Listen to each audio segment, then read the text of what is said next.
अस्सलाम वालेकुम friends, welcome to vlog. उम्मीद है आप लोग खैरियत से होंगे। बड़े अरसे बाद वीडियो अपलोड हुई है और 4 साल हो गए हैं अल्हम्दुलिल्लाह CB 2022 मॉडल की वीडियोस अपलोड करते, आप लोगों के साथ नॉलेज शेयरिंग करते। तो मेरा दिल था यार अब जो कुछ मसले मसाइल आए हैं आप लोगों के साथ वो भी शेयर किए जाएँ। इनिशियली मैंने जब बाइक लिया था, लेते साथ ही मैंने इसके कुछ कॉमन इश्यूज़ के बारे में वीडियो अपलोड की थी, मेजर रीजंस के बारे में मैं भी अपलोड की थी, जिसमें बताया था कि किस वजूहात किन किन वजूहात को देखते हुए आपको ये बाइक ख़रीदना चाहिए।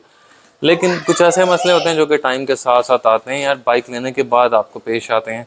तो मेरा दिल था एक छोटी सी और नॉलेज शेयरिंग वीडियो बनाई जाए, आप लोगों के साथ शेयर किया जाए। और अभी जो बाइक के हालात हैं वो भी आपके साथ शेयर करूँगा इंशाल्लाह इसी व्लॉग और वीडियो में। अच्छा जी, ये आपके भाई की रानी खड़ी हुई है 2022 मॉडल, और जब बिल्कुल 0 मीटर आया था तब हमने इस चैनल पे व्लॉग्स वगैरह शुरू किए थे। भी अल्हम्दुलिल्लाह 4 साल हो गए हैं। चला थोड़ा सा कम है, तकरीबन 7K के राउंड इसकी जो माइलेज है अभी। लेकिन ये कि मैंने इस पे 1-2 ऑफ रोड वगैरह टूर्स भी किए थे शुरू में, और इसके अलावा कुछ शॉर्ट राइड्स भी की हैं, मरी की, तरबेला डैम की, खानपुर की, इस तरह। तो अभी कुछ बताऊंगा चीज़ें जो कि मुझे सबसे पहले पेश आई हैं। सबसे पहला जो मसला था तो छोटा सा ही, लेकिन मेरा दिल है आप लोगों के साथ शेयर ज़रूर किया जाए। पहला मसला आया था मुझे शॉक सील का।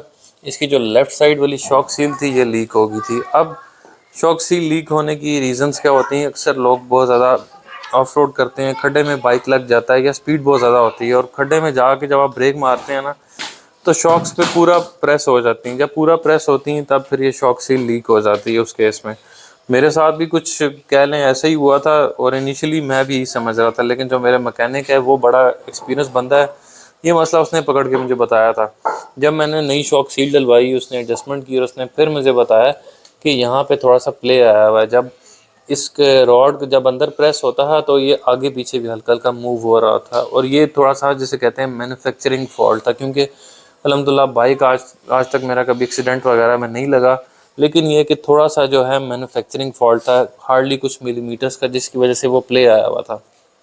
इसीलिए उसने मुझे कहा कि यार ये मसला दोबारा भी आ सकता है, लेकिन ये कि फ़िलहाल चलाओ, इंशाल्लाह नई शॉक सील आपकी लीक होगी। अदरवाइज़ जो है शॉक सील आप जो लोग ऑफ रोड वगैरह करते हैं उनकी हो जाती है अक्सर, वो फिर चेंज करवाते हैं और वो मसला हल हो जाता है। लेकिन मेरा दिल था आप लोगों के साथ शेयर किया जाए, क्योंकि ये जो चीज़ थी ये एक तरह का मैन्युफैक्चरिंग फॉल्ट था जो कि किसी किसी बाइक में आता है, हर बाइक में नहीं आता, किसी किसी बाइक में आ जाता है। हाँ जी, अब अगर दूसरे मसले की बात करें तो काफ़ी भाइयों ने ये फेस भी किया है, और शुरू में मेरे कस्टमर मुझे बड़ा डिसअपॉइंट होके कंप्लेन कर रहे होते थे कि यार ये मसला है, इसका हम क्या इलाज करें। कुछ लोग नया वो पार्ट ख़रीद लेते थे, कुछ लोग क्या करते हैं पेंट करवा देते थे। मसला ये है कि जो इंजन के साथ इसकी जो फ्रंट वाली छोटी गरारी होती है, इसका जो साइड कवर होता है, इसका पेंट उतर जाता है। अब आप देखें मेरे बाइक में भी ये वाला मसला आ चुका है। इनिशियली मैं ये कहता था कस्टमर्स को कि गर्म बाइक को कभी भी सर्विस ना करवाएं, और मैंने क्योंकि अल्हम्दुलिल्लाह आज तक कोशिश यही की कि 90% ऑफ द टाइम मैं अपने बाइक को ख़ुद वॉश करूं, लेकिन उसके बावजूद ये मसला आया मुझे। तो ये कह लें कि यहाँ पे जो इस जगह पे जो पेंट की क्वालिटी है ना वो बहुत हल्की है, थकी हुई क्वालिटी है, जो कि कंपनी को मज़ीद इम्प्रूव करनी चाहिए मेरी नज़र में। और दूसरा ये कि जिन भाइयों को ये मसला है, कुछ लोग तो ऐसे हैं जो मतलब पैसा पानी की तरह बहाते हैं, वो तो फ़ौरन ये पीस ही रिप्लेस करवा लेते हैं। अदरवाइज़ मैं आपको ये मशवरा दूंगा इस तरह का आप मैट में पेंट करवा लें, मैचिंग वाला, आपका मसला फॉर द टाइम हल हो जाएगा। लेकिन क्योंकि अगर आप जेन्युइन पीस भी लेंगे कल को उसका भी पेंट उतर जाएगा, इसीलिए कोशिश करें अच्छी क्वालिटी का पेंट करवा लें। क्योंकि जो बंदा नया बाइक ले रहा होता है, अगर उसको पहले ही साल इस तरह का मसला आ जाए तो वो डिसअपॉइंट हो जाएगा, क्योंकि उसने 5 लाख जिसे कहते हैं खर्च किए होंगे, जो कि उसकी हक हलाल की कमाई होगी। हाँ जी, अब बात करते हैं एक और मसले की जो कि मेरे बाइक में आया और मुझे कुछ कस्टमर से भी सुनने को मिला था शुरू में, लेकिन मैंने उस चीज़ को इग्नोर किया। ये आपको याद होगा शुरू में आए थे डी शेप क्रैश गार्ड और बटरफ्लाई वाले इंपोर्टेड क्रैश गार्ड, जो कि काफ़ी अच्छे थे, हैवी ड्यूटी थे। बाद में मैंने उनको तरवा के स्पोर्ट्स क्रैश गार्ड लगवा लिया इस तरह का डंबल शेप में। तो मुझे कुछ कस्टमर ने कंप्लेन की यार वो क्रैश गार्ड लगाने के बाद हम बाइक को टर्न करते हैं तो हमारा हैंडल कई दफ़ा हुआ कि फंसा है। तो मैंने उन्हें कहा यार आप चेक करें उसकी कोई वायर वगैरह ना फंसी हो, एक्सलेटर की है या मीटर वगैरह की होती है, क्योंकि उसके ऊपर नॉब्स बनी हुई होती हैं। अब हुआ क्या कि ये मसला मेरे साथ भी हुआ, तो मैंने कहा यार मैंने तो कोई इस किस्म का क्रैश गार्ड नहीं लगाया। जब मैं हैंडल मोड़ता हूँ ना, अक्सर कभी कभी मुझे लगता है कि हार्ड हो जाता है टर्न करते हुए। तो फिर जब मैंने शॉक सील चेंज करवाई, मैकेनिक ने चेक किया, उसने मुझे बताया कि आपका जो हैंडल कौन सेट है ना, ये रिप्लेस होने वाला है।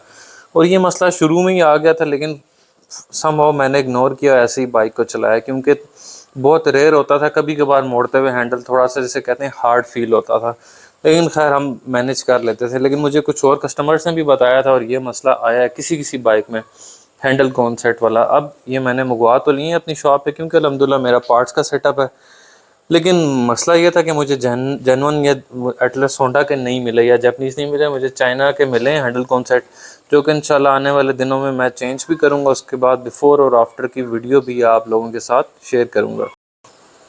हाँ जी, अब एक और मसले की तरफ चलते हैं, जो कि मेरे काफ़ी ज़्यादा कस्टमर्स को भी आया और मैंने ऑनलाइन फोरम्स और सोशल मीडिया प्लेटफॉर्म्स पे भी देखा है कि अक्सर लोगों ने शेयर किया है कि यार चेन जो है सीबी की बहुत लूज़ हो जाती है। कुछ तो ये कहते हैं कि चेन बहुत आवाज़ कर रही होती है, चेन कवर के साथ टच होती है। तो ये ऐसा मसला है कि यार बहुत ज़्यादा सुनने को मिला है। अल्हम्दुलिल्लाह मेरे बाइक में तो नहीं आया इस तरह का, सच कोई इशू आया होता तो इंशाल्लाह मेरी कोशिश थी कि उसको फिक्स भी करता और आप लोगों के साथ उसका सोल्यूशन भी शेयर करता, क्योंकि ये मसला मेरे साथ नहीं आया। इसलिए मेरी कोशिश होगी कि जिन भाइयों के साथ आया और जिन्होंने उसका परमानेंट फिक्स किया है, तो वो कोशिश कीजिएगा ज़रा कमेंट सेक्शन में ना इसको शेयर कर दीजिएगा कि चेन कवर का जिनका फ्रीक्वेंट मसला आ रहा होता है कि लूज़ हो जाती है चेन जो है, तो और बार बार फिर वो जंप कर दिया, आवाज़ भी आती है, और चेन लूज़ हो जाए तो बाइक आपका उस तरह भागता भी नहीं है। तो इसीलिए जिन भाइयों ने उस मसले का परमानेंट कोई फ़िक्स निकाला है, उसका कोई फ़िक्स किया है, तो लाजमी कमेंट सेक्शन में उसका सलूशन शेयर कर सकते हैं, ताकि बाकी भाइयों के लिए भी नॉलेज शेयरिंग हो जाएगी, मेरे लिए भी हो जाएगी। क्योंकि मैं समझता हूँ मेरे पास सिर्फ 5 से 10% नॉलेज है, और नॉलेज जो है शेयर करने से बढ़ता है। कोई भी बंदा बहुत ज़्यादा एक्सपर्ट नहीं होता है किसी चीज़ में, हर चीज़ में टाइम लगता है इंसान को, जिसे कहते हैं कंप्लीट नॉलेज लेते हैं, और कोई बंदा फुल 100% एक्सपर्ट नहीं हो सकता मेरे नज़रिए के मुताबिक। मैं ये सोचता हूँ कि यार अगर आपके पास कोई अच्छी चीज़ है, कोई नॉलेज है किसी बाइक से रिलेटेड, कोई टेक्निकल चीज़ है, तो आप मेरे साथ शेयर किया करें। और मेरी भी यही कोशिश होती है कि यार हर वीडियो में कोई ना कोई ऐसी चीज़ आप लोगों के साथ शेयर करूँ जिसमें आपको वीडियो देखने का फ़ायदा हो, ना कि आप लोग वीडियो देख के टाइम पास करें या कि बोर हो रहे हों। हाँ जी फ्रेंड्स, ये थी आज की वीडियो। उम्मीद है तमाम भाइयों और दोस्तों को पसंद आएगी। बाकी अल्हम्दुलिल्लाह यार इश्यूज़ आते रहते हैं, कोई भी गाड़ी या बाइक आप लें, लेकिन अल्हम्दुलिल्लाह कोई भी ऐसा शो स्टॉपर इशू नहीं आया जिसकी वजह से मुझे बाइक सेल करना पड़े। और रही बात जिस टाइम मैंने लिया था उसके मुताबिक, उस टाइम के मुताबिक this bike was value to money, क्योंकि उस टाइम तकरीबन 2,87,000 का था जब ये बाइक मैंने परचेज़ किया था। और अल्लाह का शुक्र है, मेरे ख्याल में राइट टाइम पे राइट डिसीजन था। और काफ़ी चीज़ों, अगर मैं कंपैरिजन में लाऊं ना दूसरे बाइक्स को, तो उसमें काफ़ी चीज़ें ऐसी हैं जो कि दूसरे बाइक से उसके कंपेटिटर्स हैं उनसे बहुत अच्छी हैं। इसीलिए अल्लाह की शुक्र है मैंने अपनी अभी तक ये बाइक रखा हुआ है, और काफ़ी जगह इस बाइक ने मेरा साथ भी दिया है। अक्सर होता है कि गाड़ी वगैरह लेके जानी पड़ती है, लेकिन जहाँ बाइक जाता है तो मेरी कोशिश होती है पहली प्रेफरेंस कि मैं अपना बाइक यूज़ करूँ। तो इंशाल्लाह एक और वीडियो में एक और व्लॉग के साथ आप भाइयों के साथ मुलाकात होगी। तब तक के लिए अपना ख्याल रखिएगा। अल्लाह हाफ़िज़।